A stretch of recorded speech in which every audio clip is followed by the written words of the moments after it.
అర్ధరాత్రి హోటల్ గదిలో వాడితో నేను ఎలా ఆసనాలు వేశానో ఈ వీడియోలో ఉంది.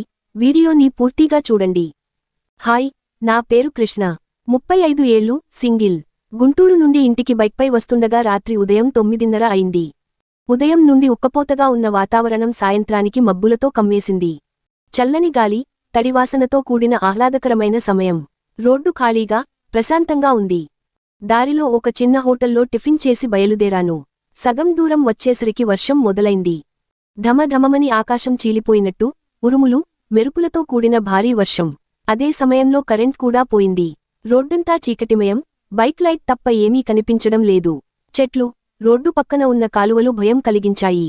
పిడుగు పడితే ఏమవుతుందోనని ఆందోళన. కొంచెం ముందుకు వెళ్లగా ఒక బస్ షెల్టర్ కనిపించింది. కాని అక్కడ కూడా లోపల అంతా తడిసి, గాలితో నీళ్లు లోపలికి చేరాయి. కూర్చోవడం కష్టం. ఎలాగూ తడవడం తప్పదని కాసేపు అక్కడే ఆగాను. 30 నిమిషాల తర్వాత వర్షం కాస్త తగ్గింది. బైక్ స్టార్ట్ చేసి బయలుదేరాను. రోడ్డంతా నీళ్లతో నిండిపోయి, గుంతలు కనిపించడం లేదు. ఇంతలో నా స్నేహితుడు రాహుల్ ఫోన్లో, ఎక్కడున్నావ్? తడిసిపోయావా? అని అడిగాడు. ఇంటికి వెళ్తున్నా, పూర్తిగా తడిసిపోయాను అని చెప్పి కాల్ కట్ చేశాను. మెల్లగా వెళ్తూ ఉండగా, ఒక తండా దగ్గర రోడ్డు మరింత దారుణంగా మారింది.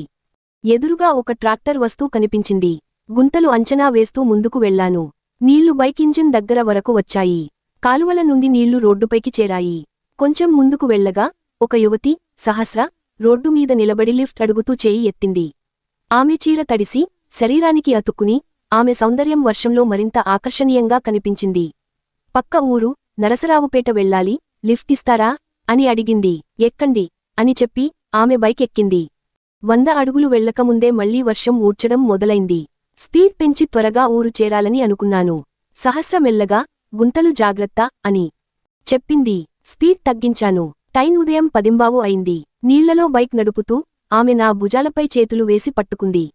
ఆమె స్పర్శలో ఒక విద్యుత్ తాకిడి అనుభవమైంది. అకస్మాత్తుగా ఒక పిడుగు పడింది. ఆమె భయంతో నన్ను గట్టిగా వాటేసుకుంది. ఆమె శరీరం తడిసి, నా వీపుకు అతుక్కుని, ఆ క్షణం శృంగారభరితంగా మారింది. బైక్ కాస్త షేక్ అయి, రోడ్డు పక్కకు జారింది. బ్రేక్ వేయకుండా సమతుల్యం చేసి, బైక్ను రోడ్డుపైకి తెచ్చాను. బైక్ ఆపి, ఊపిరి పీల్చుకున్నాను. సహస్ర, ఏంటండి, ఇప్పుడు కింద పడేవాళ్లం. ఇక్కడ ఎవరూ లేరు, ఏదైనా జరిగితే అని భయంగా అంది. పిడుగు సౌండ్కి నేను భయపడ్డాను అని చెప్పి, బైక్ స్టార్ట్ చేశాను. ఆమె నా భుజంపై చేతులు గట్టిగా పట్టుకుని, జారిపోకుండా కూర్చుంది. ఆమె శరీరం నా వీపుకు ఒత్తిడిగా అనిపించింది. మరో పిడుగు పడగానే, ఆమె నన్ను గట్టిగా హగ్ చేసుకుంది. ఆ క్షణం నా ఒంట్లో ఒక విద్యుత్ షాక్ లాంటి శృంగారం పుట్టించింది. నేను బైక్ స్లో చేసి, ఆమె నడుమును తాకాను. ఆమె తడిసిన చీర కింద, నాజూకైన నడుము స్పర్శ నన్ను మరింత ఆకర్షించింది. అక్కడే ఒక యువకుడు, సుందర్, రోడ్డు పక్కన నడుస్తూ కనిపించాడు. అతను తడిసిపోయి, లిఫ్ట్ అడిగాడు. మా ఊరు, నరసరావుపేట దగ్గరే, కాస్త రైడ్ ఇవ్వండి అన్నాడు. సహస్ర వెనుక కూర్చుని, సుందర్ను పక్కన రోడ్డు వైపు నడవమని చెప్పాను. ఎందుకంటే బైక్పై ముగ్గురు ఇమడడం కష్టం. కాని వర్షం మళ్లీ ఉడించడంతో, సుందర్ కూడా బైక్ ఎక్కాడు. సహస్ర మధ్యలో, నేను ముందు, సుందర్ వెనక కూర్చున్నాడు. ఆమె నా నడుమును గట్టిగా పట్టుకుని, సుందర్ ఆమె భుజాలపై చేతులు వేశాడు. వర్షంలో ఆ స్పర్శలు, ఒకరి శరీరం మరొకరికి తగులుతూ, ఒక వింత శృంగారాన్ని పుట్టించాయి. కాని ఆమె నడుమును తాకినప్పుడు, సహస్ర, ఏంటిది? బైక్ ఆపండి అని అరిచింది. బైక్ ఆపగానే ఆమె దిగింది. బైక్ స్టాండ్ వేస్తూ కాస్త ఒరిగింది. ఆమె సీటు మీద జారింది.